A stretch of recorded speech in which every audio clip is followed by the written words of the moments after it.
And with me today, I have Denise Hamilton. She is an absolutely amazing lady. She's renowned as the diversity and entrepreneurship. And with me today, I have Denise Hamilton. She is an absolutely amazing lady. She's renowned as the entrepreneurship. And with me today, I have Denise Hamilton. She is an absolutely amazing lady. She's renowned as the diversity and inclusion leader. She's had about 25 years experience. She's worked with a variety of different Fortune 500 companies. And honestly, she's just a really cool lady. I've known Denise for a long time, going back and forth on Clubhouse. It's our first time seeing each other in 3D. It's very exciting. Denise, welcome to the live. Oh, thank you so much for having me. I'm so excited to do this. I feel so high tech and fancy. Cool. So I think what I'm most excited about for today is us speaking about the emerging trends, what's going on, and how people are utilizing it. And I think what's interesting is how we actually organize the live. So I asked ChatGPT to come up with some topics for Denise and I to chat about, which is pretty crazy. And then I pinged them over to you, Denise, and you're like, yeah, we'll pick one. It's crazy. And it's just, it's so weird to have this incredible tool, right? And now, Ben, we have to actually do stuff with it. It's a lot of pressure. But it's exciting to have this ability to kind of like have an idea and then have a partner of sorts to help us develop it and flesh it out and, shorten the project cycle. That's how I think about these technologies. Yeah, and I think it's pretty cool with how it can compress, what we're doing and kind of shorten the time. So let's kind of hit the ground running, I guess, with what we think are the emerging trends. So what do you see, I guess, for the future of work in 2023 as the key emerging trends that we're starting to see? And what do you think do we have around the corner? Well, I think that for most of the industrial revolutions of the past, right, they have replaced largely blue collar workers, right? Think about robots in factories that now do, the construction of cars and things like that. But this new technology of AI, and it's not really that new. AI has been around for a long time. It's just new to us because now we have an easy interface to kind of access it and get what we want to get out of it. Why should Bill Gates and Mark Zuckerberg have all the fun, right? So it's not new, but it's new access to us. But as we think about AI, it's going to replace some white collar workers, which we don't really normally see. You can take a contract and load it into ChatGPT and ask it, how does this contract advantage or disadvantage, John Smith, right? That's a new ability to kind of take complicated, dense data and have it reduced for you and simplified so that you can make good decisions. So am I going to pay an attorney $2,000 to review this contract for me?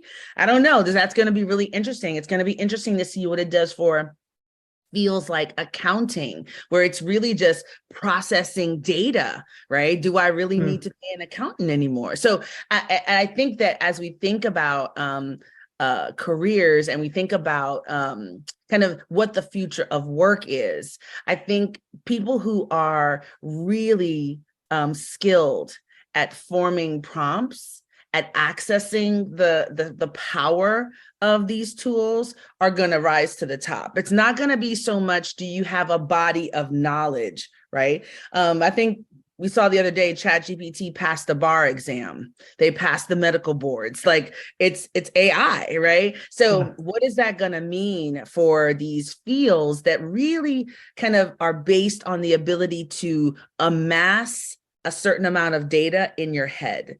Right? Are those careers going to be as highly valued anymore? Now, I kind of anticipate that the creatives may take over the world because the people that can ask powerful, creative, thoughtful questions, now they have this thought partner tool that I think is going to be it's going to make for an interesting next 20 years. Yeah. And I think it's really interesting how you mentioned about those that specialize with a lot of knowledge in their head can suddenly be replaced quite easily, because if you've got an AI that has access to information, but even more information, suddenly it becomes quite challenging to think, do I want to pay someone that amount of money when I could get AI to check it for me? And I think what's also interesting when we're looking into, I guess, the trends overall is, AI is a huge one, which we're going to be seeing, but also we've got remote work. And I think this is obviously a huge one. Like, people want to be able to work wherever they want, often whenever they want. And I think you see a lot of people nowadays saying that if, as long as you get your work done, like very similar to what Google was like, leading that, for years, we're seeing a lot of people moving towards that. And it's funny, my wife works for a company called Waste Creative, and they'll have their employees come in, but often it's a very different conversation. Like, do we have to come in? You know what I mean? Versus what used to be like, you've got to come in 9 to 5 and you've got to work. So I think you've got that. And then the other one that I was thinking about, which I know you're a huge fan of, is the importance of social and the environmental responsibility as well in the workplace. And I think we see that a lot more with the transparency of the world we're in, where if something happens to someone, they can share on their socials, and suddenly information becomes so much more transparent. And I think that's the challenge that a lot of people face, is for companies, how do you make sure that you don't tread on eggshells, but you also treat people in the right way? And I think there's going to be a huge challenge there for a lot of people.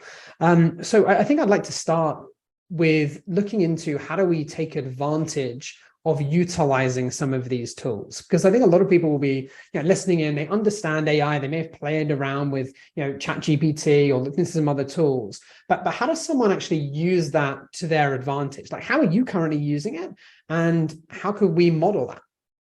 Oh my gosh, I use it for so many things. I use it to write bios, to write scripts. As a professional speaker, I need tons of bios, right? So 100 word, a 250 word, so a prompt for me might be write a 250 word bio, or a 1 minute introduction before a TV show to introduce me, or, I'm able to give it specific use cases so that it can create different introductions. Some are edgy, some are funny, some are, and it just saves me a ton of time. I use it as a tutor. You can say, here's this complicated concept. I want to understand quantum physics.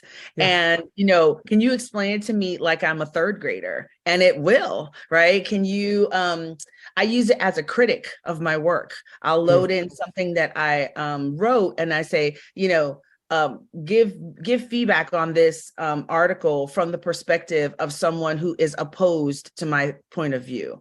Because you can say, write content in the voice of Mark Twain or Albert Einstein or whoever. And so I use it as a critic, to evaluate and give me some things maybe I didn't think about that I need to address in my articles. So, I think that there are so many use cases, so many use cases. I have a friend that literally used it to plan her vacation, her itinerary for her trip to Hawaii. Give me a great itinerary for a 1-day trip to Hawaii. And I mean, I think there's really no ending to the ways you can use it, because of your ability to teach your voice to that GPT, right? And people are kind of missing that. Like, you have to use it over and over and over again, so it learns what you like and what you don't like. And when you get a result, you've got to give it feedback of like, I need it to be more scientifically based, or I need you to cite your sources more in this, like whatever refinement you require, that you're able to give it that direction, and it's going to learn your voice over time. So I literally think like the sky is the limit in terms of what you can use this tool for. And for entrepreneurs specifically, it's really a game changer, because I think it just allows you to basically make a team of 20. It's my research assistant, it's my tutor, it's my copywriter, it's everything. Yeah. And I think what's crazy is how many different ways in which you can use the tool. And I think if you look into most tools that we use, they're very one dynamic for a one solution. Like, I'm going to get a tool and it will help me post at a certain time, or I'm going to have a tool and it will teach me better content on LinkedIn. Whereas now you have a tool that you can utilize in a variety of different ways. And similar to your friend, like I had it plan our honeymoon to Italy, like 7 days. Honestly, it was hilarious. And then I said, yeah, I'm not really feeling that. Give me some restaurant recommendations. And it's there, like giving all, like it's absolutely unreal. But it's how you use it. And I think more importantly is, I guess, the prompts that you add in to make the adjustments needed to make it better. And I was listening to a podcast where there was a teacher who is utilizing ChatGPT in her classes. And the thing that she's focusing on is, how do you get it to produce what you want? And how do you phrase a question? How do you say things in a certain way? And as an example for this live, you need to be able to teach ChatGPT the inputs in order to get a better output. So as an example, for Denise and I gave ChatGPT both our LinkedIns, both our websites. And I said, come up with a few great LinkedIn lives that we could speak about given where the economy is. And then it will pop some things out. And I think this is where giving ChatGPT a personality, or saying like, this is who you are, and you give it an avatar before it gives feedback, or you're doing it as that person, I think is quite a clever way to start using it. But you're seeing it, time and time again, especially on LinkedIn, like all these different posts, like part 5, how to use ChatGPT, part 12. And I see so many of these posts. Like, what do you do if you're someone, and we mentioned, just before we dive into this, if you're someone that's kind of intimidated by this and you don't want to be an early adopter, and you're kind of sitting on the sidelines going, this is another fad, another phase, like what would you say to someone who's kind of sitting on the edge, not sure how to utilize these things? Sure. I think that when you're an entrepreneur, one of the biggest challenges you have is limited resources, limited time, limited money, limited, support staff. So you have to decide where you're going to appropriate time and energy. And that's an important calculus in your decision making. And so before, it's been prudent to kind of wait on the new technology, wait to see, is this really going to stick? Is this really going to be good? You don't want to, for example, change your accounting software every 6 months, right? Mm-hmm. You see entrepreneurs who get really caught up in chasing the new fad. And so there's been kind of an orthodoxy around just kind of wait and see. And I hate to break it to you, that is not going to work anymore. You cannot wait and see on these technologies. The world is just simply moving too fast. And right now, we're lucky. There's no such thing as a ChatGPT expert, right? We're all brand new. We're all kind of on equal footing. We all have the opportunity to step into this new space. And 6 months is going to make a real difference because I don't believe, you know me, I really believe in the power, the dynamism, the ingenuity of the human spirit and the human mind. I don't believe that AI will ever replace humanity. I do, however, think that people with AI will replace people without AI. And what I want to be really careful about, and I want to encourage everyone to do, is to not wait.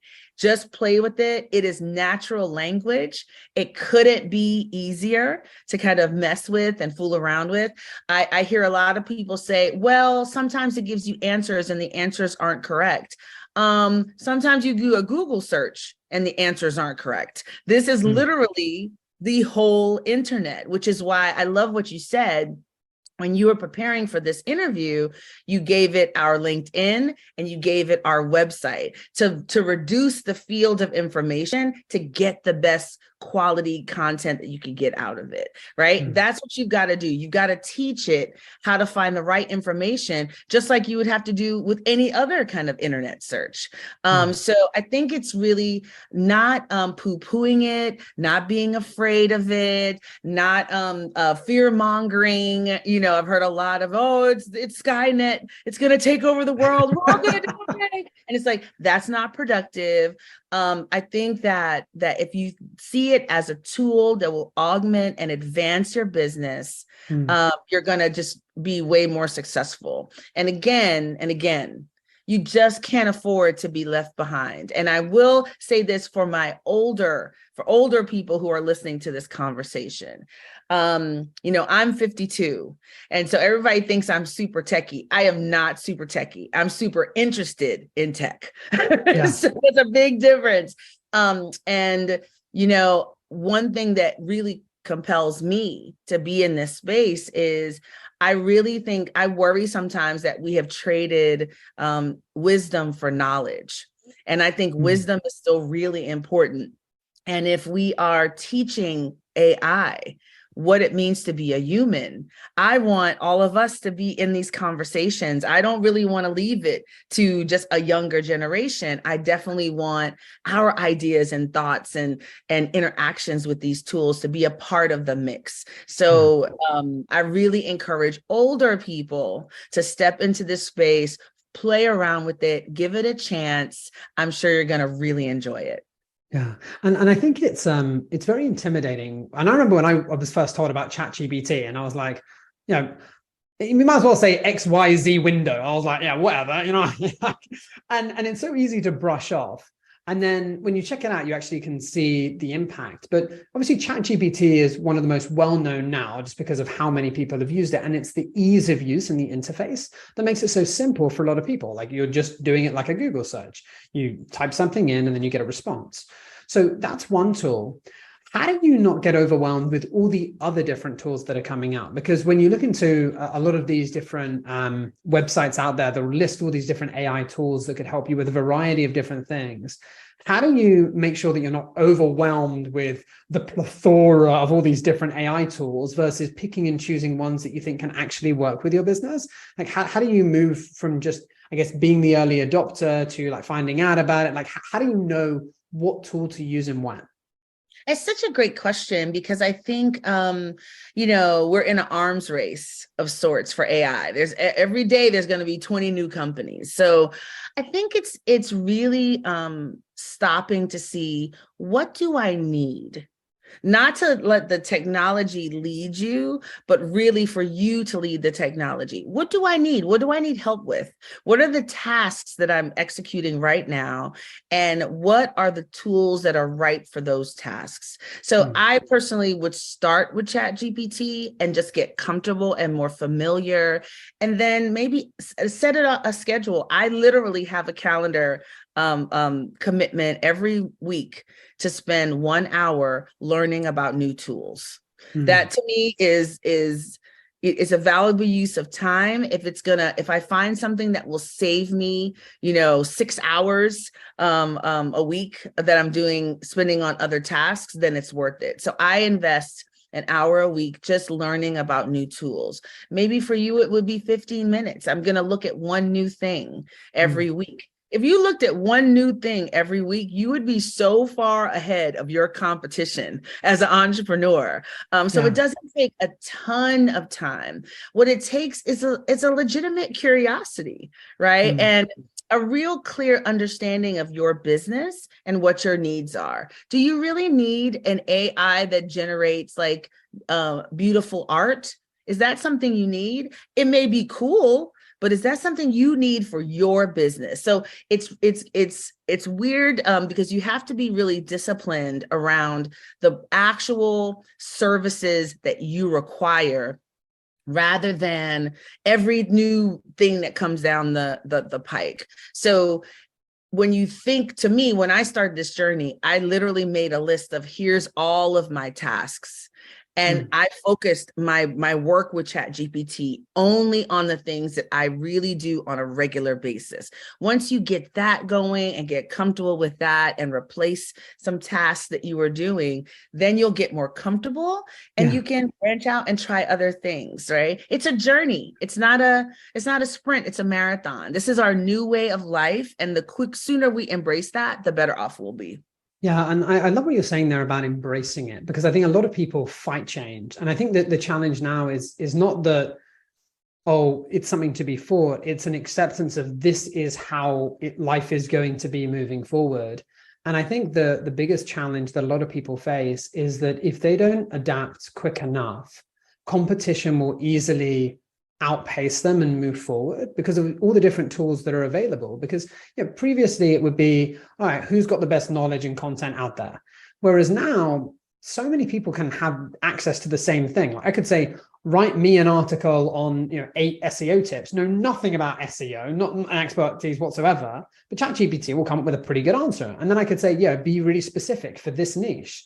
Now, suddenly anyone on the internet can at a click of a button, suddenly get a lot of information and knowledge that they can then share and use and utilize. But not only that, there are tools where you can see what is popular and then model and then create something that's very similar to what is already working. And I think if we look into, I guess, the trends with regards to how do you take advantage of this, it's figuring out the best entrepreneurs now aren't going to be the ones that constantly come up with the new ideas. Yes, you can come up with new ideas, but it's also modeling and making your own what's already been proven time and time again. And I think being able to figure out, like, how do you utilize AI in a way that can help you to move your business forward and to move you forward in a way where you are actually simplifying, automating, systemizing certain parts, but then obviously having a human aspect for other parts, I think makes a lot of sense.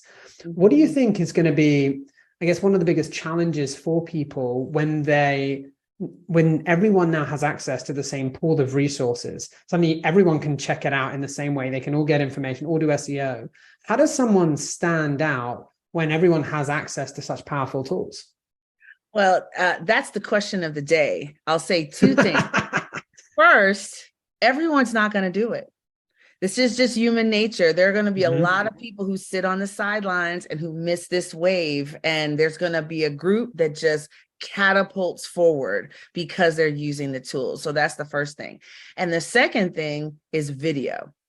Conversations like this, panels, speaking engagements. People are going to rely more heavily on live content and dynamic interactive content to separate who knows what they're talking about from who doesn't. So people who are really good on film, really good on camera, really good at communicating, really good at responding to questions like this and having really vibrant conversations, they will rise to the top. If they've got the kind of the produced content and body of work in the world, and they can match it with live performance and live engagement, you won't be able to stop them. They'll just be beastly, because you're right. There's gonna be, I don't know about you, but I probably have gotten more newsletters than I've ever gotten in my life in the last month, because everyone is like, yes, I can have ChatGPT write all my newsletter content, and I can get, and yes, you can fill the world with kind of AI generated content. That's never, ever gonna replace actual people discussing concepts with vibrancy and with the ability to respond to specific needs. And it's just not gonna replace it. So interactions like this are gonna become more and more popular, in my opinion. That's my prediction, Ben. You can say you heard it here. Say first. People like you are gonna really do well in the next 10 years. Yeah.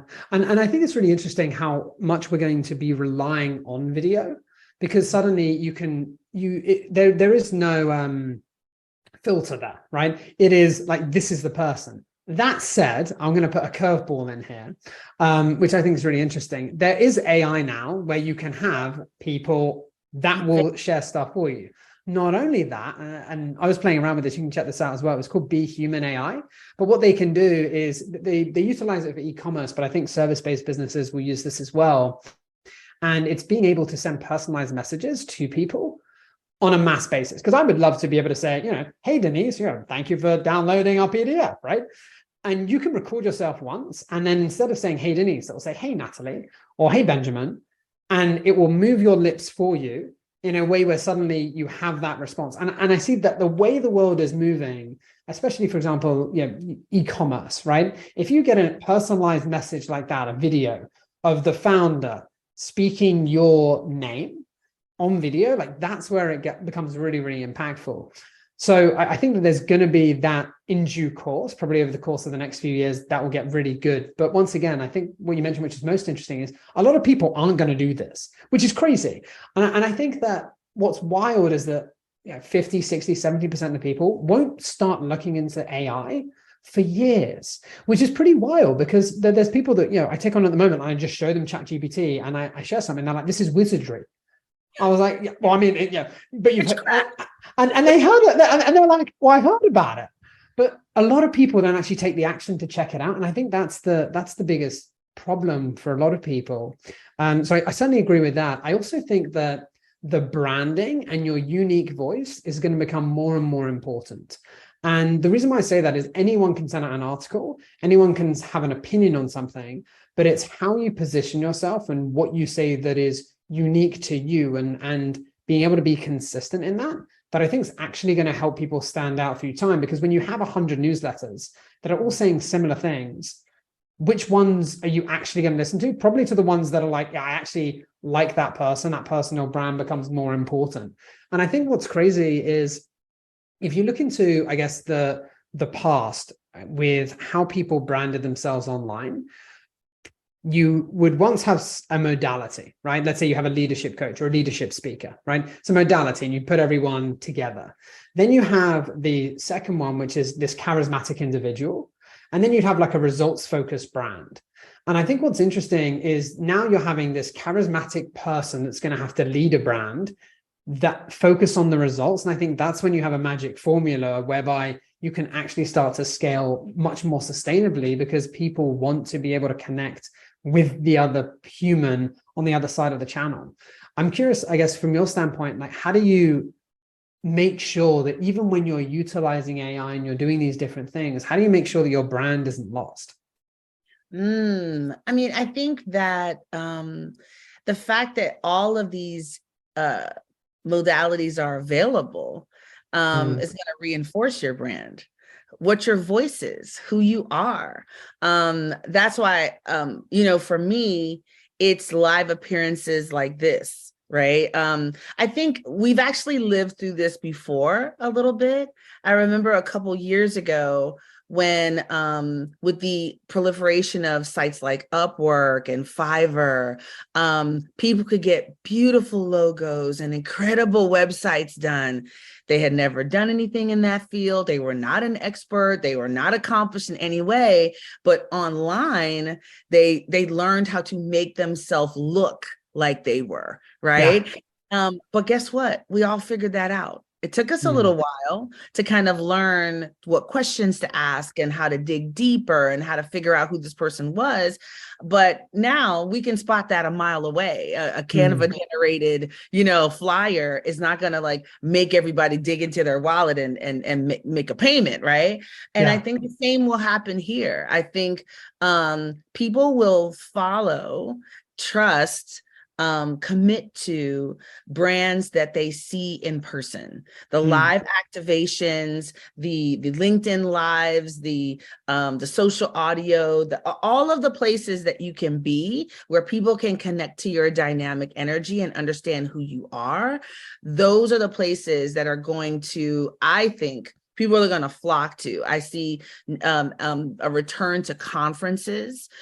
People are going to be more interested in discovery of humanity of people, which is a weird kind of, a response to the proliferation of AI. I think humanity is going to be more important than it ever was before. And so your personal branding, how you distinguish yourself from other people, the way you present yourself, the way you distinguish yourself from the pack, those things are going to be more important than ever. And so the consistency of creating certain types of content, when everybody's flooding over here, we need some brave souls who are in this space over here, creating that more intimate, more personal content.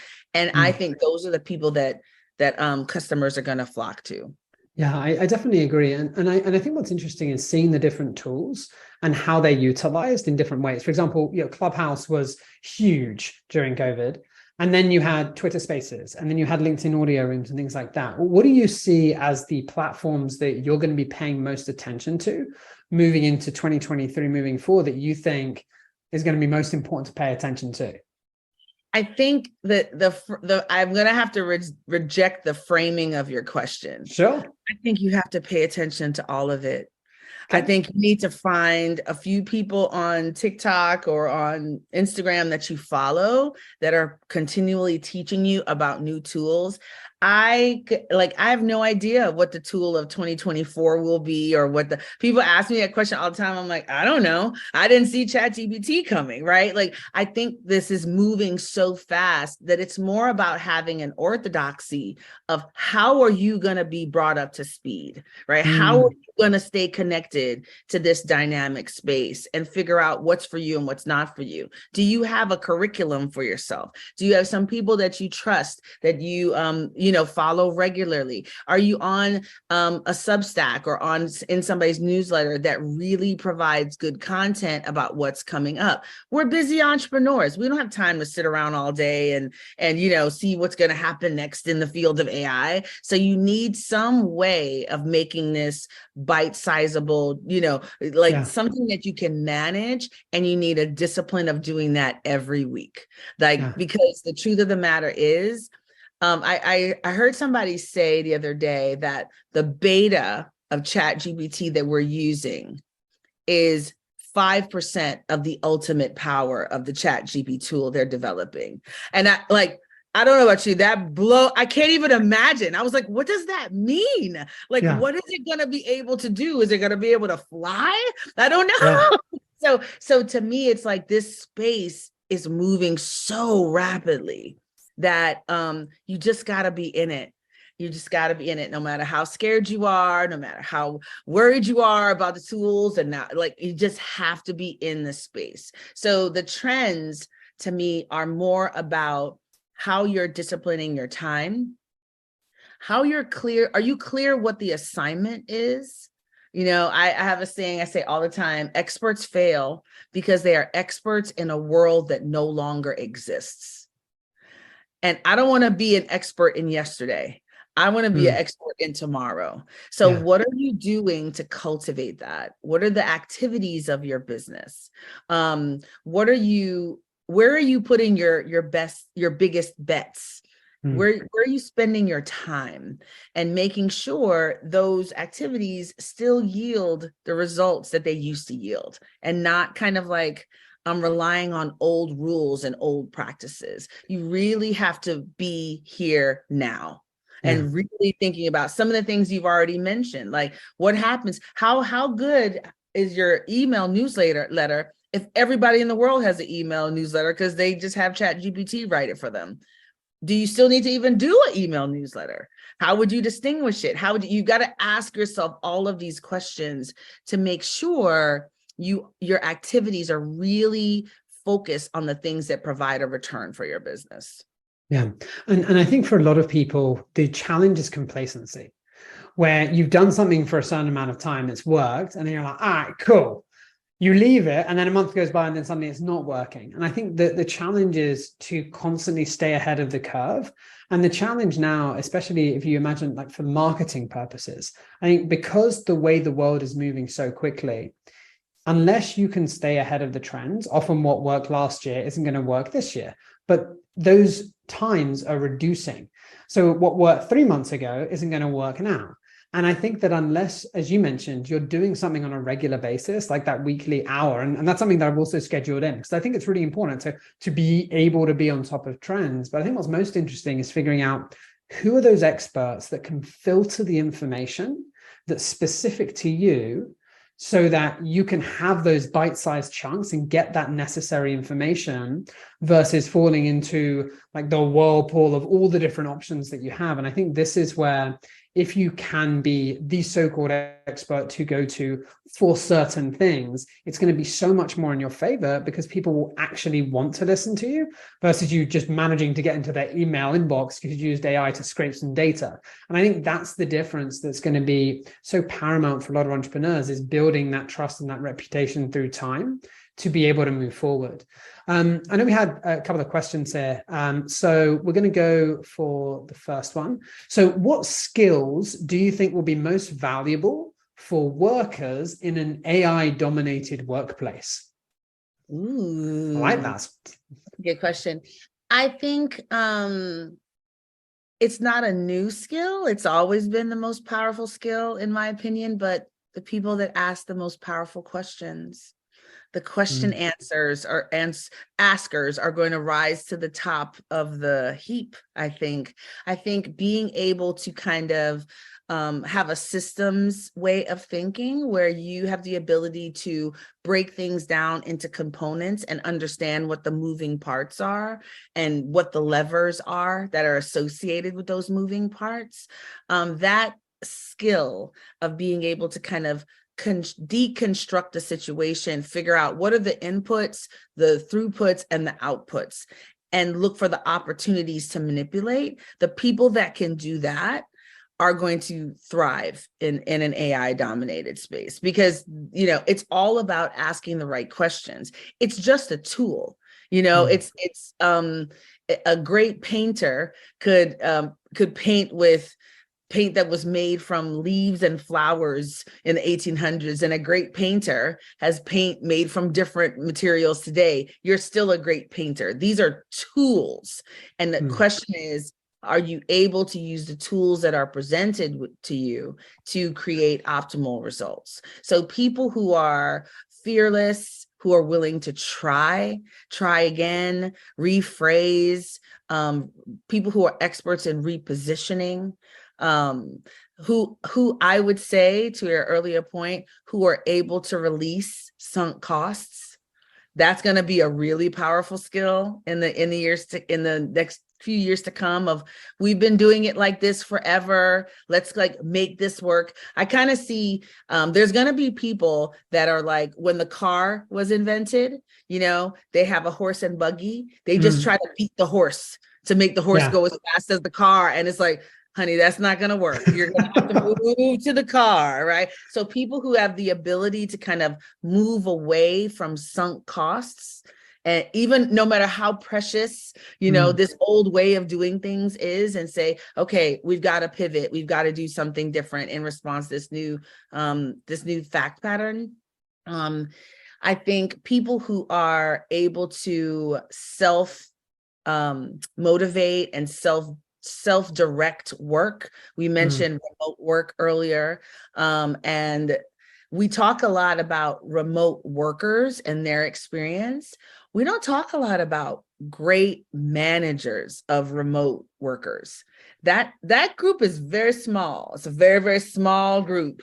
And I think people who can really motivate and keep a team connected, no matter where they are in the world, those people are just golden, who can create a real culture. One of the challenges that organizations have when people don't come into the office is, how do you establish a culture?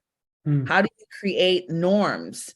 What does it mean to work at XYZ company if everybody works in their bedroom, right? Like how do you build a cohesive team and a connected team? And if you're a manager that's really good at that, and really good at infusing culture into your people and building connection and building camaraderie, I think that skill is highly valued. It's going to become more and more valuable as more companies kind of figure out this hybrid way of operating business. Yeah, I definitely agree with a lot of what you're saying. I think the camaraderie part of being able to be part of a team remotely is incredibly challenging for a lot of people, especially I think in different time zones. Because when you have people, and you know, my team's across like 16 hours of different time zones, right? So you know, you're having like a breakfast, a dinner, and a lunch as an example. But it's adding that flexibility. And I think if you can think about what kind of culture you want to be able to create, reverse engineer it, and once again, be better as a manager and figure out how you can up level those skills. I think managerial, as you mentioned, is going to be of fundamental importance. I think the other thing that is going to become more and more valuable is communication. And it's how you can communicate your ideas in a simple way, but also how do you communicate with tools and with people in a way that is simple enough that someone can understand? Because I think nowadays it's so easy to overcomplicate things and to make things very challenging, that if you can simplify, if you can be a really good storyteller and figure out how AI can make your story more interesting, but actually come up with creative ideas and then utilize the AI, I think that'll be really important. The other skill as well that that I think is going to be very, very important for everyone is the ability to be flexible. And just similar to your analogy where you mentioned, moving from a horse and cart to a car, I think a lot of people get stuck and comfortable using one tool, and it is the sunk cost, and they'll keep that for as long as they can until finally they break away. And I think if you can be flexible enough to pivot quickly, you're going to be much further ahead than those that are slow moving beasts. And this is where I think for larger corporations, especially when there's a lot of loopholes that you have to go through in order to get something approved, I think that's going to be a really like a big challenge for people, versus giving staff the autonomy to make changes necessary to test out things. And I guess I'm curious from your standpoint, like I know you work with a lot of workforces, like how do you think they can tackle that? Like let's say you've got your team, you're wanting them to be able to explore, there's some red tape, like how do you manage that blend of wanting people to explore with AI, but also know you have the red tape in place? Like how does someone manage that? I think they are struggling with that right now. That is a now conversation because let's say I am a copywriter for my company, or I write the training manuals. Is it all right if ChatGPT writes all my work? These are the questions that companies are deciding right now. Is it okay if here's this tool, if I use this tool to get my work done, is that a problem? I think figuring out how to allow for an autonomous workforce. It really is closely linked to the hybrid or the remote working conversation of just, what does it mean to do good work? Is it the product? Is it space time? Is it the presence in a physical space? Is it, how does one transmute culture? Do you have to do it together? Can you do it in far-flung parts of the world? So I think it's like all one big question of like, what does it mean to work? And trust people. Can we trust people? Can we just give them an assignment and hope that, by the end of the week at the deadline, they turn over this document to us? Do we care if it took them 8 hours or 8 minutes? These are the decisions that are all being discussed behind closed doors right now, with a lot of head scratching of how do you leverage tools. There are some companies that have leaned all the way into it. I've got a client who is really right now developing a closed chat GPT for their organization only. So it would have all the manuals, all the training materials, all the information just for their company. So you could answer any questions, you could provide, that's exciting because there's no mistakes, because it only has the information you want it to have. So that company is really leaning completely in to this technology. I have clients who are fighting tooth and nail. They are installing every AI detector software to stop employees from blah, blah, blah. It's a full continuum, right? Of who approaches these technologies through a lens of fear and who approaches them through a lens of curiosity and excitement. And you need to find the company that aligns more with your personal values around technology. Otherwise, it's not going to be fun to work there. Yeah. And I think this goes on to the element there of having this new remote culture and this new remote team. And can you trust people in a way where you can give them the autonomy?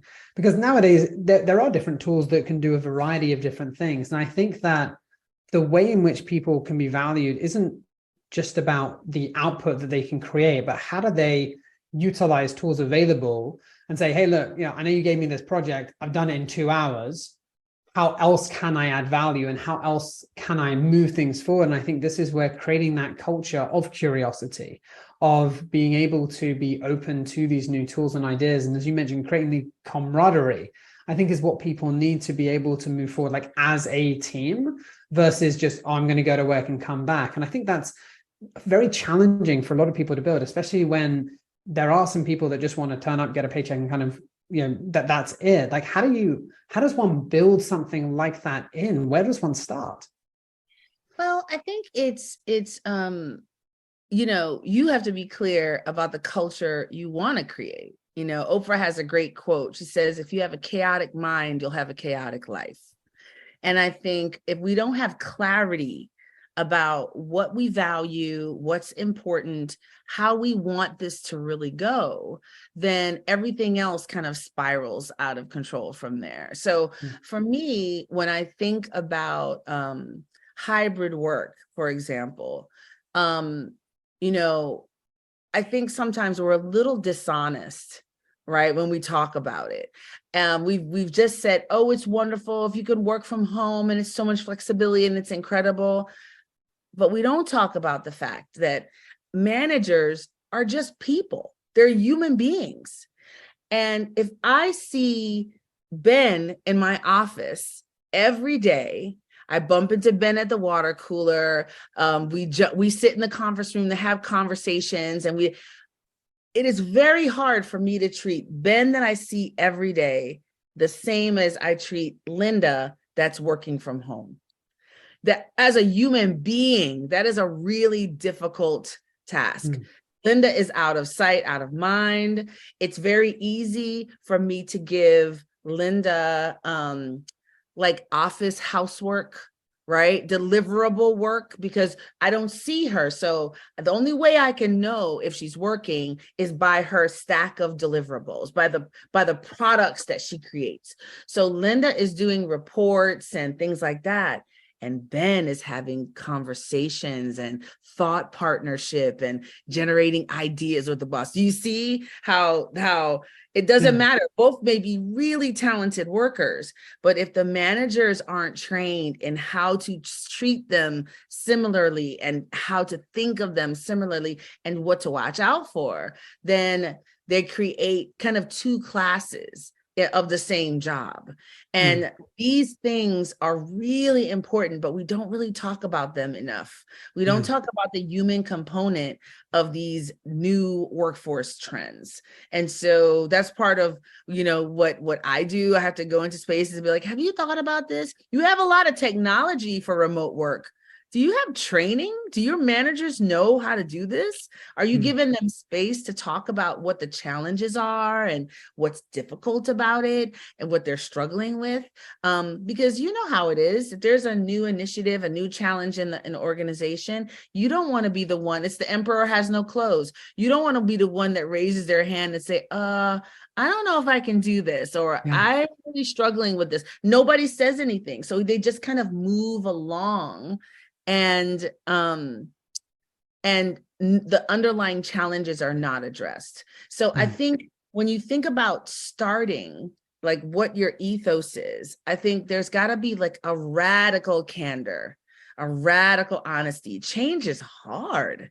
Change is really, really difficult. And you have to give people space to raise their hand, to raise the alarm, to make suggestions, to have criticisms. I'm writing a book right now. And one of the things I talk about in the book is don't kill your canaries. We have canaries in the coal mine that are telling us when we have problems or when something isn't going well. And some companies kill their canaries. They don't want to hear any naysayers, any negative Nellies. Those people are telling you what's going on. So make sure you're listening and you're getting that information and processing that information to refine your processes and make them better and better and better. So it is deeply challenging, but if you have the right ethos and you have the right intention and you're committed to deep listening, you can be successful. Yeah.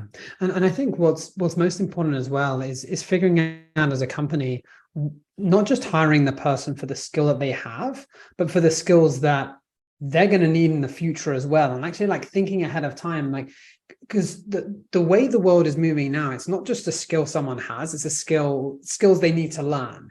It's how they show up. It's how they tackle challenges.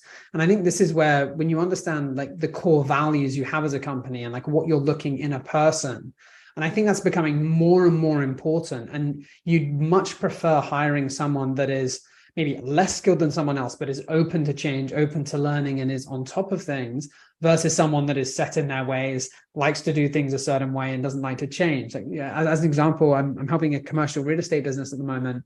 And one of the chaps does accounting, stage accounting. He's in his 80s. He's done the same thing decade after decade, and we're moving to like QuickBooks. He's like, no, there's no way I'm moving away. Like, this is how I do it. And I think it's just so interesting just to see the way in which people view change and how we view these different opportunities or challenges and how we move forward. There's a question here about the potential risks. So what are the risks involved of a workforce that's increasingly reliant on AI technology? So we've gone to the spectrum, I guess, of, for it, I think this is great. What are some of the risks that you see if we are becoming so reliant on AI? I don't see any. That's the short answer. I really don't. It's kind of like, what is the risk of society if we have an internet? Like, it's a tool. And it's a tool that's going to be everywhere. And it's I kind of look at it like gravity. What are the risks of gravity? I mean, I don't know. Like it just is. Yeah. So I would again push back on the frame of the question. It presumes that there's some kind of option. Yeah. There's not really an option. Like, this is where the world is going. This is our generation's light bulb. Yeah. Right. And that's how we need to think about it and process it. Like, so I don't really see a risk. Yeah. I see there's going to be some challenges, right? There's going to be some industries that are completely replaced, but we've had that with every industrial revolution. Every technological advancement has supplanted people. So there's going to be the loss of many, many jobs. We're going to have to completely revamp our education system. Do we have the will to do that? Are we teaching critical thinking skills? You mentioned earlier that it's not the skills that I'm hiring you for, the job that I'm hiring for. It's your ability to learn, your ability to process new information and to be adaptable. Do you have to have a degree to do that? So that's another trend we're seeing. A lot of companies are dropping their degree requirements because really, it's not really about having this set of defined skills anymore. Now it's, are you adaptable? Can you learn quickly? Are you a good communicator? Do you need a college degree to do that? And so that's going to open up a whole new world for people to be really highly paid professionals if they have these skill sets that, without paying $100,000, $200,000 for a college degree. So I think there's going to be a lot of movement and shuffling and dynamic energy. But we're all going to have to adapt and get ready because a new world is coming. Yeah. And I definitely agree. I think that we have to move away from the sponge whereby you're just regurgitating information, because now we can do that at a click of a button. There is one big risk that I see with AI, and that is when ChatGPT goes down or when it's busy and I need it. I mean, that's a big risk. I'm like, ChatGPT, I needed you to sort this out. You're down, overloaded. In the United States, we saw that during the pandemic, the lockdown rather, we were unable to produce PPE, right? We personal protection equipment. We didn't have the manufacturing capability because it was outsourced to other parts of the world. Yeah. And we saw like, wow, our supply chain is so dependent on other production facilities that in a crisis, we were unable to do this ourselves.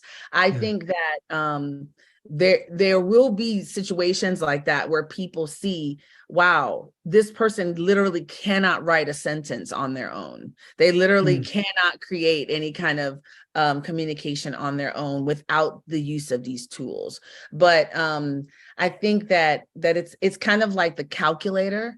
Like, I don't know that I can give you the square root of, 2,873,633. Yeah. But do I have to have that skill? If I have a calculator, it's like that. And if I don't, I can't give you the answer. The cost of not being able to generate that answer myself has gone so far down that there's a little harm. So to me, we will adapt to the presence of this new tool. And something that you said earlier just triggered me. I want to make sure I say it. Brevity is also going to be really valuable. There's a lot of people who don't have restraint. So they have this tool that creates content. So you are going to see a YouTube video from them every 20 minutes. They're going to send you an email every day. They don't really know how to pace out and manage the interaction with people. And so people who have that discipline around how much to communicate, how much to interact, that's also going to be super important because, it's tempting. Now I have this tool, I can make all the things and I can be all the places. It's very easy to like flood the zone, and nobody wants the zone to be flooded. So there's this whole set of skills that people have that maybe our current economy doesn't value as much as they value other skills. And I'm looking forward to some people being able to enter these spaces that maybe have been excluded before. And I think it's just so interesting how much it's going to decrease the barrier of entry. I mean, if you think about websites, previously you'd have to code websites, and then they came up with Wix, or they came up with, here is a website and you can do it yourself. And I think for a lot of very complicated things, AI makes them much easier to understand and much easier to be able to move forward.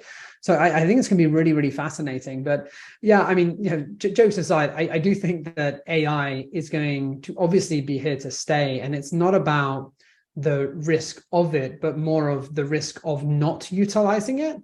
And because if you are doing the mundane tasks, not giving your employees the space they need to be creative and do things in a different way, it's going to be really easy to be left behind, because you're going to have one-man bands, three-member teams who are just absolutely crushing it, because they're utilizing all the AI. It's unreal.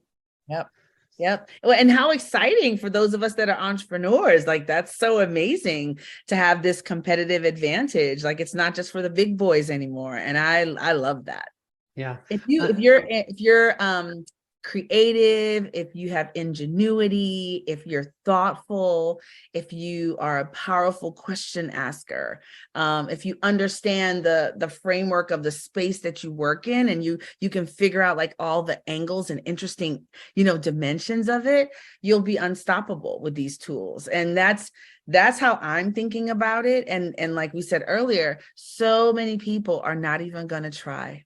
They're not even going to look at it. They're going to poo-poo it, and they're going to ignore it. And so the message, if you don't hear any other message from this podcast today, from this message today, from this live, is start today. Start today. Do not wait. The world moves so fast, and I do not want you to be left behind. Yeah. And I think that's a great way to start to wrap this up today. And I think what's most interesting, when we look into, I guess, the conversation that we've had, is how many different angles there are to think about and to tackle AI, but even more importantly, the human being aspect and being able to create that culture. I think that's really sticking out to me from our conversation today about there's so many different angles with which we can utilize these tools and people can move forward. I certainly agree that we want the people listening to start to utilize and to start to move forward. But for those who want to be kept updated, Denise, with kind of what you're up to, what you're doing, where is the best place? Do you have your newsletter coming out every day? Do I get a video every hour? I hate getting How do I get in contact? I am on all kinds of socials at official DHam in all the places, like official Denise Hamilton, official DHam on all the social media places. And my website is denisehamilton.co. Reach out, send me a note. Love to stay in contact with all of you. And I am writing a book, and it comes out in January 2024. It is being published by Norton, and the book is called Indivisible. and it's about how to live and work together. And so would love anyone who's interested to tap into that process, as writing a book is we could do a whole different conversation about that then, because that has been a real journey. But yeah, I'm having an amazing time traveling all over the world to speak and present around issues about work and about diversity and about the future of work. And if you want me to come to your company or your part of the world, just give me a holler. I'm an email away, a click away. Fantastic. Well, we're going to wrap this live up. Thank you, everyone.